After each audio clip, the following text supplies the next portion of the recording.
Basava I T channel ವೀಡಿಯೋಸ್ನ subscribe ಮಾಡಿ ಹಾಗೂ ಹೊಸ ವೀಡಿಯೋಗಳ ನೋಟಿಫಿಕೇಶನ್ಗಾಗಿ ಬೆಲ್ ಐಕಾನ್ ಪ್ರೆಸ್ ಮಾಡಿ. Welcome to Basava I T channel. ಇವತ್ತಿನ ವಿಡಿಯೋದಲ್ಲಿ types of U P S ಬಗ್ಗೆ ನೋಡೋಣ. ಈ topic electronics mechanics second year ಅವರಿಗೆ ಟ್ರೇಡ್ ಥಿಯರಿಯಲ್ಲಿ ಯು ಪಿ ಎಸ್ ಚಾಪ್ಟರ್ ಅಂದರೆ ಅನ್ಇಂಟರಪ್ಟಿಬಲ್ ಪವರ್ ಸಪ್ಲೈ ಚಾಪ್ಟ್ರಲ್ಲಿ ಬರುತ್ತೆ. ಸೊ ಇದಕ್ಕಿಂತ ಮುಂಚೆ ನಾವು ಯು ಪಿ ಎಸ್ ಅಂದ್ರೇನು, ಅದಕ್ಕೆ ಮತ್ತು ಇನ್ವರ್ಟರ್ಗೆ ಯಾವ ಥರ ಡಿಫ್ರೆನ್ಸ್ ಇರುತ್ತೆ, ಮತ್ತು ಯು ಪಿ ಎಸ್ ಯಾವ ರೀತಿ ವರ್ಕ್ ಆಗುತ್ತೆ ಅಂತ ಒಂದು ಬೇಸಿಕ್ ವರ್ಕಿಂಗ್ ಪ್ರಿನ್ಸಿಪಲ್ ಜೊತೆ ಒಂದು ವಿಡಿಯೋ ನೋಡಿದ್ವಿ ಇದಕ್ಕಿಂತ ಹಿಂದಿನ ವಿಡಿಯೋದಲ್ಲಿ. ಸೊ ಆ ವಿಡಿಯೋ ಡಿಸ್ಕ್ರಿಪ್ಷನ್ ಬಾಕ್ಸಲ್ಲಿ ಲಿಂಕ್ ಹಾಕಿರ್ತೀನಿ, ಅಲ್ಲಿ ಲಿಂಕ್ ಕ್ಲಿಕ್ ಮಾಡಿ ನೋಡ್ಬೋದು, ಅಥವಾ ಮೇಲೆ ಐ ಬಟನ್ ಕ್ಲಿಕ್ ಮಾಡಿ ಕೂಡ ನೋಡ್ಬೋದು. ಸೊ ಇವತ್ತು types of U P S ಬಗ್ಗೆ ನೋಡೋಣ. So there are mainly 3 types of U P S. So main ಆಗಿ ಅನ್ಇಂಟರಪ್ಟಿಬಲ್ ಪವರ್ ಸಪ್ಲೈಸ್ 3 ಟೈಪ್ಸ್ ಬರ್ತವೆ. ಒಂದನೇದು ಆಫ್ಲೈನ್ ಯು ಪಿ ಎಸ್ ಅಥವಾ ಸ್ಟ್ಯಾಂಡರ್ಡ್ ಯು ಪಿ ಎಸ್, ಎರಡನೇದು line interactive U P S, ಮೂರನೇದು online U P S ಅಥವಾ double conversion U P S. So ಈ ಥರ 3 main types ಬರ್ತವೆ ಯು ಪಿ ಎಸ್ ಅಲ್ಲಿ: offline U P S, line interactive U P S ಮತ್ತು online U P S. So ಈ 3 ಒಂದೊಂದಾಗಿ ಇದರದ್ದು ಬ್ಲಾಕ್ ಡಯಾಗ್ರಾಮ್ ಯಾವ ರೀತಿ ಇರುತ್ತೆ ಮತ್ತು ಯಾವ ಥರ ವರ್ಕ್ ಆಗುತ್ತೆ ಅಂತ ಸಿಂಪಲ್ ಆಗಿ ನೋಡೋಣ. ಮೊದಲಿಗೆ ಆಫ್ಲೈನ್ ಅಥವಾ standard U P S. So ಇದು ಅದರದ್ದು block diagram, offline U P S ಅಥವಾ ಸ್ಟ್ಯಾಂಡರ್ಡ್ ಯು ಪಿ ಎಸ್ದು ಬ್ಲಾಕ್ ಡಯಾಗ್ರಾಮ್. ಸೊ ಈ ಬ್ಲಾಕ್ ಡಯಾಗ್ರಾಮಲ್ಲಿ ಏನೇನಿರುತ್ತೆ online U P S offline U P S ಅಲ್ಲಿ ಅಂತ ಈ ಬ್ಲಾಕ್ ಡಯಾಗ್ರಾಮ್ನ ನಾವು ತಿಳ್ಕೊಬೋದು ಏನೇನಿರುತ್ತೆ ಪಾರ್ಟ್ಸ್ ಅಂತ. ಸೊ ಒಂದು ಬ್ಯಾಟ್ರಿ ಚಾರ್ಜರ್ ಇರುತ್ತೆ, ಬ್ಯಾಟ್ರಿ ಇರುತ್ತೆ, ಇನ್ವರ್ಟರ್ ಇರುತ್ತೆ, ಆ್ಯಂಡ್ ಚೇಂಜ್ ಓವರ್ ಡಿವೈಸ್ ಇರುತ್ತೆ, ನಾರ್ಮಲ್ ಆಗಿ ರಿಲೇ. ಓಕೆ, ಸೊ ಇನ್ನು ಯಾವ ರೀತಿ ವರ್ಕ್ ಆಗುತ್ತೆ ಅಂತ ನೋಡೋದಾದರೆ, in offline U P S is also known as standard U P S. So offline U P ಎಸ್ಗೆ ಸ್ಟ್ಯಾಂಡರ್ಡ್ ಯು ಪಿ ಎಸ್ ಅಂತಲೂ ಕರೀತಾರೆ. In normal mode mains A C, ಅಂದರೆ ಇನ್ನು ಎ ಸಿ ಮೇನ್ ಸಪ್ಲೈ ಇದ್ದಾಗ ಯಾವ ರೀತಿ work ಆಗುತ್ತೆ ಅಂತ ನೋಡೋಣ. In normal mode mains A C is directly connected to the output through a filter unit. So ಇಲ್ಲಿ ಒಂದು A C direct A C ಬರ್ತಾ ಇದ್ದಾಗ ಮೇನ್ ಸಪ್ಲೈ ಇದ್ದಾಗ ಏನಾಗುತ್ತೆ, ಡೈರೆಕ್ಟಾಗಿ ನಮಗೆ ಅದೇ ಔಟ್ಪುಟ್ ಬರ್ತಾ ಇರುತ್ತೆ. ಇಲ್ಲಿ ಒಂದು ಸರ್ಜ್ ಪ್ರೊಟೆಕ್ಟರ್ ಅಥವಾ ಒಂದು ಫಿಲ್ಟರ್ ಕೆಪಾಸಿಟಿ ಇರುತ್ತೆ. ನಾರ್ಮಲ್ ಆಗಿ ಫ್ಲಕ್ಚುಯೇಷನ್ ವೋಲ್ಟೇಜ್ ಫ್ಲಕ್ಚುಯೇಷನ್ ಆಗಬೇಕಾದ್ರೆ ಅಥವಾ ಸರ್ಜ್ ಪ್ರೊಟೆಕ್ಷನ್ ಮಾಡೋದಕ್ಕೆ ಒಂದು ಫಿಲ್ಟರ್ ಇರುತ್ತೆ. ಸೊ ಅದಾದಮೇಲೆ ಡೈರೆಕ್ಟಾಗಿ ಎ ಸಿ ಔಟ್ಪುಟ್ಗೆ ಡೈರೆಕ್ಟಾಗಿ ಬರುತ್ತೆ. And the battery is also charge through battery charger. So ಅದೇ ಟೈಮಲ್ಲಿ ಬ್ಯಾಟ್ರಿ ಚಾರ್ಜರ್ ಮುಖಾಂತರ ಬ್ಯಾಟ್ರಿ ಕೂಡ ಚಾರ್ಜ್ ಆಗ್ತಾ ಇರುತ್ತೆ. ಸೊ ಇದು ಎ ಸಿ ಮೇನ್ ಸಪ್ಲೈ ಇದ್ದಾಗ ಆಗುವ operation. And when mains A C fails, ಅಂದರೆ A C main supply fail ಆದಾಗ, the inverter converts D C power of battery to A C and transfer switch connects this A C to the output. So A C main supply fail ಆದಾಗ ಏನು ಮಾಡುತ್ತೆ, ಈ switch ಏನದಲ್ಲ change over device, ಇಲ್ಲಿ ನೋಡ್ಬೋದು ಎರಡು 1ಗೆ connect ಆಗಿದೆ. So 1ಗೆ ಇಲ್ಲಿ ಈ ರಿಲೇದಲ್ಲಿ ಯಾವುದೇ ಆಪರೇಷನ್ ಆಗಲ್ಲ. 1 ಇದ್ರೆ ಈ ರಿಲೇದಲ್ಲಿ 1ಗೆ ಕನೆಕ್ಟ್ ಆಗಿದ್ರೆ A C main supply output ಬರ್ತಾ ಇರುತ್ತೆ ಡೈರೆಕ್ಟಾಗಿ. A C main supply of ಆದಾಗ ಏನಾಗುತ್ತೆ, ಎರಡು ರಿಲೇಗಳು ನಂಬರ್ 2 ಪೊಸಿಷನ್ಗೆ ಕನೆಕ್ಟ್ ಆಗುತ್ತೆ. ಸೊ ಹಂಗಾದಾಗ ಏನಾಗುತ್ತೆ, ಬ್ಯಾಟ್ರಿ ಇನ್ವರ್ಟರ್ಗೆ ಕನೆಕ್ಟ್ ಆಗುತ್ತೆ. ಸೊ ಅವಾಗ ಏನು ಮಾಡುತ್ತೆ, ಇನ್ವರ್ಟರ್ ಈ ಬ್ಯಾಟ್ರಿಯಿಂದ ಬರೋ 12 ವೋಲ್ಟ್ ಡಿ ಸಿನ ಎ ಸಿ ಆಗಿ ಕನ್ವರ್ಟ್ ಮಾಡಿ ನೆಕ್ಸ್ಟ್ ಅದು ಔಟ್ಪುಟ್ ಎ ಸಿ ಸಾಕೆಟ್ಗೆ ಕೊಡುತ್ತೆ. ಸೊ ಅವಾಗ ಏನಾಗುತ್ತೆ, ನಂಬರ್ 2 ಪೊಸಿಷನ್ ಇದ್ದಾಗ ಈ ರಿಲೇ 2 ಪೊಸಿಷನ್ಗೆ ಇರುತ್ತೆ, ಈ ರಿಲೇ ಕೂಡ 2 ಪೊಸಿಷನ್ಗೆ ಇರುತ್ತೆ. ಸೊ ಹಂಗಾದಾಗ battery to inverter and inverter to A C output. ಈ ಥರ ಒಂದು ನಮಗೆ ಎ ಸಿ ಮೇನ್ಸ್ ಫೇಲ್ ಆದಾಗ ಔಟ್ಪುಟ್ ಬರುತ್ತೆ. Inverter converts 12 volt D C of a battery into 230 volt 50 hertz A C. So inverter ಕೆಲಸ ಏನಂದರೆ, ಈ 12 ವೋಲ್ಟ್ ಏನು ಬರುತ್ತೆ ಬ್ಯಾಟ್ರಿಯಿಂದ, 12 ವೋಲ್ಟ್ ಅಥವಾ 24 ವೋಲ್ಟ್. ಸೊ ಬೇಸಿಕಾಗಿ ಯು ಪಿ ಎಸ್ ಅಲ್ಲಿ 12 ವೋಲ್ಟ್ ಬ್ಯಾಟ್ರಿನೇ ಬಳಸಿರ್ತಾರೆ. ಸೊ 12 ವೋಲ್ಟ್ ಬರುವಂಥ ಬ್ಯಾಟ್ರಿ ವೋಲ್ಟೇಜ್ನ ಡಿ ಸಿ ವೋಲ್ಟೇಜ್ನ ಇನ್ವರ್ಟರ್ ಏನು ಮಾಡುತ್ತೆ, 230 ವೋಲ್ಟ್ 50 ಹರ್ಟ್ಸ್ ಎ ಸಿ ಆಗಿ ಕನ್ವರ್ಟ್ ಮಾಡುತ್ತೆ. ಅಂದರೆ ಯಾವ ರೀತಿ ನಮಗೆ ನಾರ್ಮಲ್ ಎ ಸಿ ಸಪ್ಲೈ ಬರುತ್ತೆ, A C main power supply, ಅದೇ ರೀತಿ ಒಂದು ಎ ಸಿ ಮೇನ್ ಪವರ್ ಸಪ್ಲೈನ ಪ್ರಿಪೇರ್ ಮಾಡ್ತಿದ್ವಿ 12 ವೋಲ್ಟ್ ಡಿ ಸಿ ತೊಗೊಂಡು. ಅದನ್ನು ನಾವು ಎ ಸಿ ಔಟ್ಪುಟ್ಟಲ್ಲಿ ಲೋಡ್ಗೆ ಅಪ್ಲೈ ಮಾಡ್ತೀವಿ. In this U P S the battery does not remain connected all the time to the inverter in on offline U P S. So ಈ ಥರ ಈ ಒಂದು ಬ್ಯಾಟ್ರಿ ಏನಿದೆ ಯಾವಾಗಲೂ ಇನ್ವರ್ಟರ್ಗೆ ಕನೆಕ್ಟೆಡ್ ಆಗಿರಲ್ಲ. Only A C main supply ಯಾವಾಗ fail ಆಗುತ್ತೋ ಅವಾಗ ಮಾತ್ರ ಇಲ್ಲಿ ಬ್ಯಾಟ್ರಿ ಕೆಲಸಕ್ಕೆ ಬರುತ್ತೆ. ಎ ಸಿ ಮೇನ್ ಸಪ್ಲೈ ಇದ್ದಾಗ ಏನಾಗುತ್ತೆ, ಬ್ಯಾಟ್ರಿ ಯಾವುದೇ ರೀತಿ ಕೆಲಸ ಮಾಡಲ್ಲ. ಅಂದರೆ ಬ್ಯಾಟ್ರಿಯಿಂದ ಯಾವುದೇ ರೀತಿ ಔಟ್ಪುಟ್ ತೊಗೊಳ್ಳಲ್ಲ. ನಾವು ಡೈರೆಕ್ಟ್ ಏನು ಮೇನ್ಸ್ ಎ ಸಿ ಸಪ್ಲೈ ಬರ್ತಿರುತ್ತೋ ಅದನ್ನೇ ನಾವು ಡೈರೆಕ್ಟಾಗಿ ಔಟ್ಪುಟ್ ತೊಗೊಳ್ತೀವಿ. So it is also known as standby U P S. So ಇದನ್ನು standby U P S ಅಂತಲೂ ಕರಿತೀವಿ. ಯಾಕಂದರೆ ಇಲ್ಲಿ ಬ್ಯಾಟ್ರಿ ಮತ್ತು ಇನ್ವರ್ಟರ್ ಸೆಕ್ಷನ್ ಏನಿರುತ್ತೆ, A C main supply fail ಆಗೋವರೆಗೂ ಸ್ಟ್ಯಾಂಡ್ ಬೈಯಲ್ಲಿ ಇರುತ್ತೆ. A C main power supply fail ಆದಮೇಲೆ ವರ್ಕಿಂಗ್ ಮೋಡಲ್ಲಿ ಬರುತ್ತೆ. ಸೊ ಅದಕ್ಕೆ ಇದನ್ನು ನಾವು standby U P S ಅಂತ ಕರಿತೀವಿ. ಸೊ ಅದು ಸಿಂಪಲ್ ಆಗಿ ಒಂದು ಆಫ್ಲೈನ್ ಯು ಪಿ ಎಸ್ ಅಥವಾ ಸ್ಟ್ಯಾಂಡರ್ಡ್ ಯು ಪಿ ಎಸ್ ಯಾವ ರೀತಿ ವರ್ಕ್ ಆಗುತ್ತೆ ಅನ್ನೋದು. ನೆಕ್ಸ್ಟ್ ಎರಡನೇದು line interactive U P S. So ಇದು line interactive U P S block diagram. So same ಯಾವ ಥರ ಒಂದು ಆಫ್ಲೈನ್ ಯು ಪಿ ಎಸ್ ಇತ್ತು ಅದೇ ರೀತಿ ಇದ್ರದ್ದು ಬ್ಲಾಕ್ ಡಯಾಗ್ರಾಮ್ ಕೂಡ ಇರುತ್ತೆ. ಇಲ್ಲಿ ಎಕ್ಸ್ಟ್ರಾ ಏನು ಆ್ಯಡ್ ಆಗಿರುತ್ತೆ ಅಂದರೆ A C main power supply ಲೈನಲ್ಲಿ ಒಂದು ಮಲ್ಟಿಪಲ್ ಟ್ಯಾಪ್ ಟ್ರಾನ್ಸ್ಫಾರ್ಮರ್ನ ಕನೆಕ್ಟ್ ಮಾಡಿರ್ತೀವಿ. ಅದೊಂದೇ ಡಿಫ್ರೆನ್ಸ್ ಆಫ್ಲೈನ್ ಯು ಪಿ ಎಸ್ಗೆ ಮತ್ತು ಲೈನ್ ಇಂಟರಾಕ್ಟಿವ್ ಯು ಪಿ ಎಸ್ಗೆ. ಅದು ಯಾಕೆ ಕನೆಕ್ಟ್ ಮಾಡಿರ್ತಾರೆ ಈ ಮಲ್ಟಿ ಟ್ಯಾಪ್ ಟ್ರಾನ್ಸ್ಫಾರ್ಮರ್ ಅಂತ ವರ್ಕಿಂಗಲ್ಲಿ ನೋಡೋಣ. So next working of line interactive U P S. So ಇದು ಬ್ಲಾಕ್ ಡಯಾಗ್ರಾಮ್ ಯಾವ ರೀತಿ ವರ್ಕ್ ಆಗುತ್ತೆ ಅಂತ ನೋಡಿದರೆ, the working of line interactive U P S is similar to that of an offline U P S. ಅಂದರೆ offline U P S ಯಾವ ರೀತಿ work ಆಗುತ್ತೋ ಅಂದರೆ ಸ್ಟ್ಯಾಂಡರ್ಡ್ ಯು ಪಿ ಎಸ್ ಅಥವಾ standby U P S, ಅದೇ ರೀತಿ ಈ line interactive U P S work ಆಗುತ್ತೆ.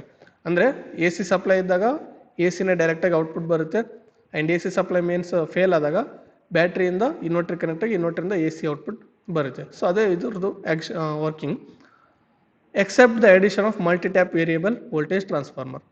ಸೊ ಎಕ್ಸ್ಟ್ರಾ ಏನಿರುತ್ತೆ ಇಲ್ಲಿ ಅಂದರೆ ಒಂದು ಮಲ್ಟಿ ಟ್ಯಾಪ್ ವೇರಿಯೇಬಲ್ ವೋಲ್ಟೇಜ್ ಟ್ರಾನ್ಸ್ಫಾರ್ಮರ್ನ ನಾವು ಇನ್ಪುಟ್ಟಲ್ಲೇ ಕನೆಕ್ಟ್ ಮಾಡಿರ್ತೀವಿ. ಸೊ ಅದು ಯಾಕಂದರೆ by adding buck boost transformer to an offline U P S the same becomes an interactive type U P S. So ಈ ಥರ ಒಂದು ಬಕ್ ಬೂಸ್ಟ್ ಟ್ರಾನ್ಸ್ಫಾರ್ಮರ್ನ ನಾವು ಆಫ್ಲೈನ್ ಯು ಪಿ ಎಸ್ಗೆ ಕನೆಕ್ಟ್ ಮಾಡಿದರೆ ಅದು interactive type U P S ಆಗಿ convert ಆಗುತ್ತೆ.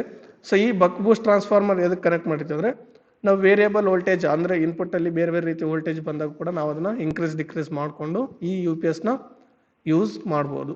ಸೊ ಅದರಿಂದಾಗಿ the addition of buck boost transformer makes the inverter to be used at various input A C voltages. So multiple ರೀತಿ ಅಂದರೆ variable voltage ಬಂದಾಗಲೂ ಕೂಡ ನಾವು ಈ ಒಂದು ಯು ಪಿ ಎಸ್ನ ಯೂಸ್ ಮಾಡ್ಬೋದು ಈ ಬಕ್ ಬೂಸ್ಟ್ ಟ್ರಾನ್ಸ್ಫಾರ್ಮರ್ ಇನ್ಪುಟ್ಟಲ್ಲಿ ಆ್ಯಡ್ ಮಾಡಿರೋದ್ರಿಂದ. And ranging from 200 to 250 volt. So A C voltage ಎಷ್ಟಾದ್ರೂ ಬರ್ಬೋದು 200 to 250ವರೆಗೆ. ಸೊ ಅದನ್ನು ನಾವು ಕರೆಕ್ಟಾಗಿ 230 ವೋಲ್ಟ್ಸ್ ಬರೋಂಗೆ ಸೆಟ್ ಮಾಡಿಕೊಂಡು ಈ ಬಕ್ ಬೂಸ್ಟ್ ಟ್ರಾನ್ಸ್ಫಾರ್ಮರಿಂದ ಔಟ್ಪುಟ್ನ ಎಕ್ಸಾಕ್ಟಾಗಿ 230 ವೋಲ್ಟ್ಸು ಪಡಿಬೋದು ಯಾವಾಗಲೂ. ಸೊ ಇದು line interactive U P S ಯಾವ ರೀತಿ ವರ್ಕ್ ಆಗುತ್ತೆ ಅನ್ನೋದು. ಸೊ ಆಫ್ಲೈನ್ ಯು ಪಿ ಎಸ್ಗೆ ಸೇಮ್ ಇರುತ್ತೆ, ಎಕ್ಸ್ಟ್ರಾ ಏನು ಮಾಡಿರ್ತೀವಿ ಇನ್ಪುಟ್ಟಲ್ಲಿ ಒಂದು ಬಕ್ ಬೂಸ್ಟ್ ಟ್ರಾನ್ಸ್ಫಾರ್ಮರ್ನ ಆ್ಯಡ್ ಮಾಡಿರ್ತೀವಿ.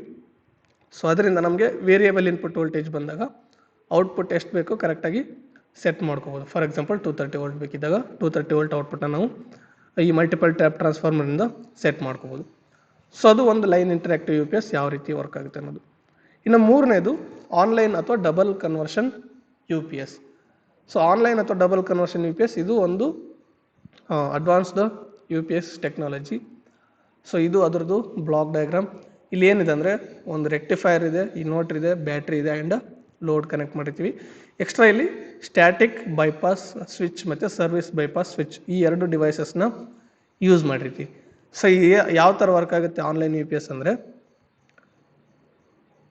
ಇನ್ this U P S the battery remain connected all the time.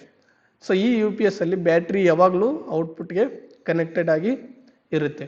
So battery continuous ಆಗಿ ಎ ಸಿ ಮೇನ್ ಸಪ್ಲೈದಾಗ ಚಾರ್ಜ್ನ ಆಗ್ತಾ ಇರುತ್ತೆ, ಆ್ಯಂಡ್ ಬ್ಯಾಟ್ರಿಯಿಂದನೇ ನಾವು ಲೋಡ್ಗೆ ಔಟ್ಪುಟ್ನ ಕನೆಕ್ಟ್ ಮಾಡಿರ್ತೀವಿ all the time, A C main supply ಇದ್ದಾಗೆ ಮತ್ತು ಇಲ್ದಾಗೆ. In it 230 volt 50 Hz AC supply is stepped down to 12 volt to 15 volt AC and then rectified into DC. So ಇದರಲ್ಲಿ ಏನಾಗುತ್ತೆ ಅಂದರೆ ಮೇನ್ ಸಪ್ಲೈ ಬರ್ತಿರಾಗ ಯಾವಾಗಲೂ ಮೇನ್ ಸಪ್ಲೈ ಡೈರೆಕ್ಟಾಗಿ ಲೋಡ್ಗೆ ಬರಲ್ಲ. ಇಲ್ಲಿ ಆಫ್ಲೈನ್ ಯು ಪಿ ಎಸ್ ಅಥವಾ line interactive U P S ರೀತಿಯಲ್ಲಿ ಡೈರೆಕ್ಟಾಗಿ ಲೋಡ್ಗೆ ಬರಲ್ಲ ಎ ಸಿ. ಸೊ ಅದಕ್ಕೆ ಮುಂಚೆ ಏನಾಗುತ್ತೆ ರೆಕ್ಟಿಫೈರಲ್ಲಿ ರೆಕ್ಟಿಫೈ ಆಗುತ್ತೆ. ರೆಕ್ಟಿಫೈರ್ ಸೆಕ್ಷನಲ್ಲಿ ಸ್ಟೆಪ್ ಡೌನ್ ಟ್ರಾನ್ಸ್ಫಾರ್ಮರ್ ಇರುತ್ತೆ. ಆ ಸ್ಟೆಪ್ ಡೌನ್ ಟ್ರಾನ್ಸ್ಫಾರ್ಮರ್ 12 ವೋಲ್ಟಿಂದ 15 ವೋಲ್ಟ್ವರೆಗೆ ಸ್ಟೆಪ್ ಡೌನ್ ಮಾಡುತ್ತೆ 230 ವೋಲ್ಟ್ನ. ಆ್ಯಂಡ್ ರೆಕ್ಟಿಫೈರ್ ಎ ಸಿ ಇದ್ದಿದ್ದನ್ನು 12 ವೋಲ್ಟ್ ಅಥವಾ 15 ವೋಲ್ಟ್ ಎ ಸಿ ಇರುತ್ತಲ್ಲ ಅದನ್ನು ಡಿ ಸಿಗೆ ಕನ್ವರ್ಟ್ ಮಾಡುತ್ತೆ.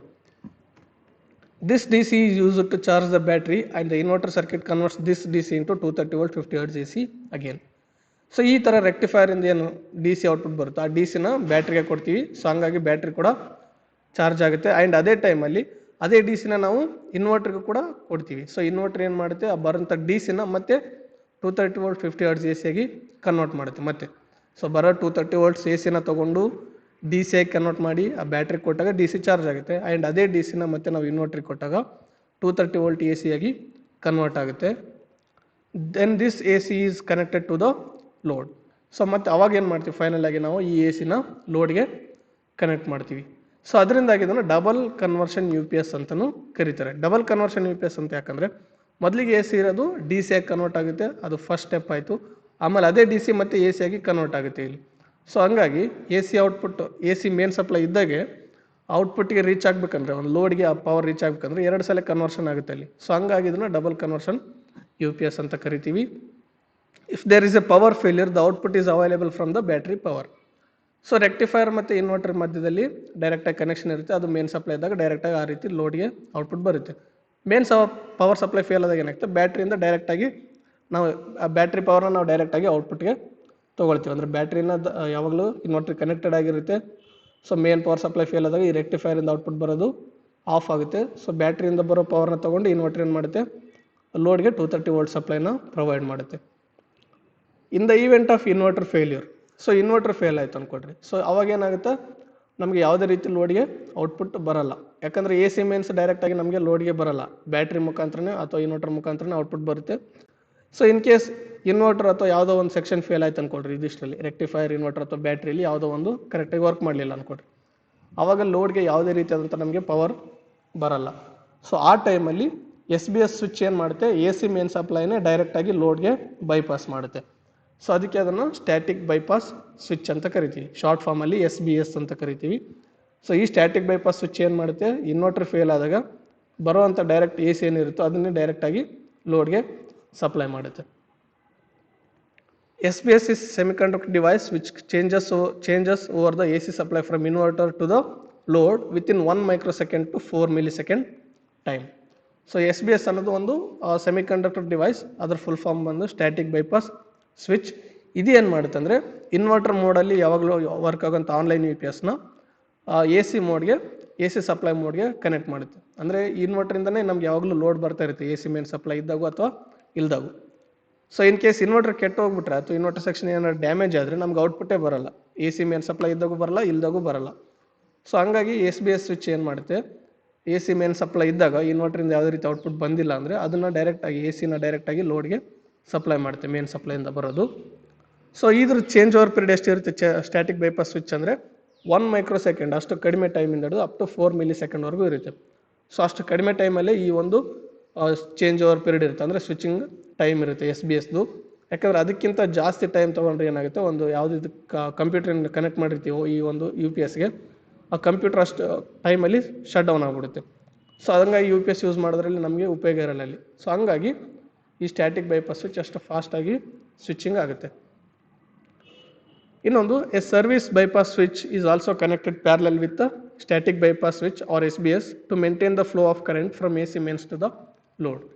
ಸೊ ಇನ್ನೊಂದು ಸ್ವಿಚ್ನಲ್ಲಿ ಈ ಸ್ಟ್ಯಾಟಿಕ್ ಬೈಪಾಸ್ ಸ್ವಿಚ್ಗೆ ಕನೆಕ್ಟ್ ಮಾಡಲಾಗಿರುತ್ತೆ ಪ್ಯಾರಲಲ್ ಆಗಿ, ಅದನ್ನು ಸರ್ವಿಸ್ ಬೈಪಾಸ್ ಸ್ವಿಚ್ ಅಂತ ಕರಿತೀವಿ.